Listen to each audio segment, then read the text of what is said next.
Anyway,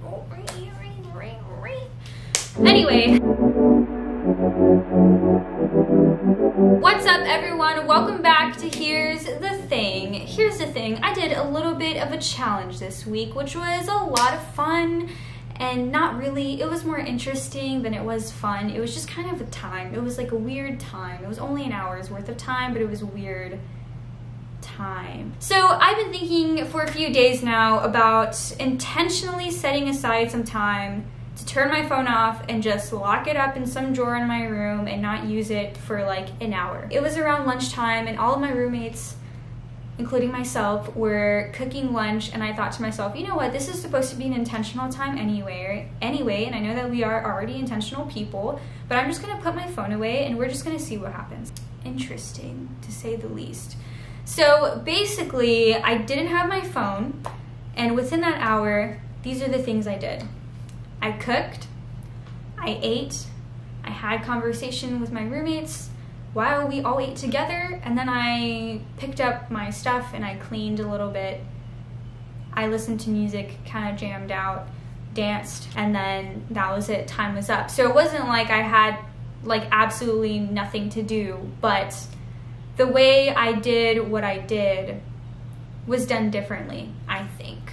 I didn't have any like groundbreaking discovery about myself, and like Jesus didn't come out of the clouds and encounter me and say, "You holy woman for doing this." It was more like, wow, I didn't realize that about myself, and that's really interesting, because if there's anything I did learn throughout that 1 hour was, one, the bad habits that I've created for myself, and two, how grateful I actually really am for this thing. And let's talk about the bad habits first.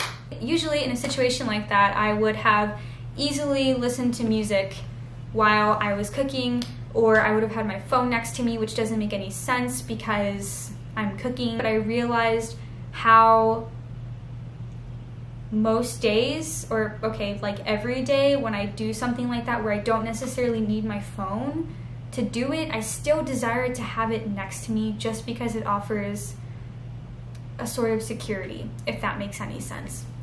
Then I realized how while I'm talking to people, even though I do give them my undivided attention in a lot of ways, I still feel the need to constantly check the time, or like to scroll through a feed, or to text someone back. And I don't think that takes a whole lot away of me listening to the person that's speaking. But today I realized my great need to literally do nothing other than look at them while they were talking. So basically, like, make eye contact like any great human being should. That was actually a little bit harder than I thought it was going to be. The next thing that made it really hard was that I didn't tell my roommates I was going to do this. I didn't tell anyone I was going to do this. I just kind of did it. And so while we were having a conversation, naturally, like, they were pulling up things that happened on the internet that they saw, or like memes that they saw, or just like pictures that they wanted to share because of just the nature of that conversation. And it was super weird not having my phone to contribute something like that with it, or like to, you know, like I didn't have, it was just weird being the only one who wasn't on their phone. But it was just kind of cool to realize like how connected everything is, and like how our conversations are largely based off of things that don't necessarily happen in our community, in our house. A really cool moment was at the end of the hour when we had already finished eating, finished talking, and we kind of blared some music, and we're just like dancing. And any other time I would have taken out my phone and captured a video of that and shared it on my story, but obviously I couldn't do that. So it was interesting to like dance with my roommate in a way that wasn't being broadcasted for the world to see. It was like a moment, you know? Here's the thing, okay? Jesus didn't like come out of the clouds, and it's not like I saw him and was like, oh my gosh, my phone prevents me from seeing the Lord. No. But I will say that as people of faith, we are called to be intentional and to encounter others. If there is something about our faith that I realized during this time, it's just the need to just sort of have a spiritual detachment, to just kind of be detached from the things of this world. Do I think that we need to throw out all of our phones and electronics? Absolutely not. But do I think that we need to be aware of the ways that they form us and the habits that we gain from them? Yeah, absolutely, because mastering those would be a really good thing for us. And that's, I think, the thing that I learned the most about within this hour. I don't know, maybe you will have this profound moment with the Lord if you decide to do this, but you might not, and that's okay.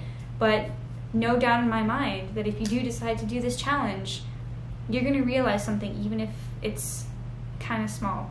Anyway, I'm super excited to keep journeying with you throughout 2020, and so let's see where this takes us. And wow, see y'all next week. Say a prayer for me. I'm praying for you, and please continue to check out everything we have here, because we are doing everything we can to keep putting out content. Just kidding, that's not what we're doing. Well, it is what we're doing, but we're doing it for you. We're doing it for you because this is just a great time to connect, but not too much. I'm contradicting myself, so Leah, just cut this out. Don't keep it in. This is dumb. But I'm praying for you. This is a great time. It's a hard time, but it's a good time.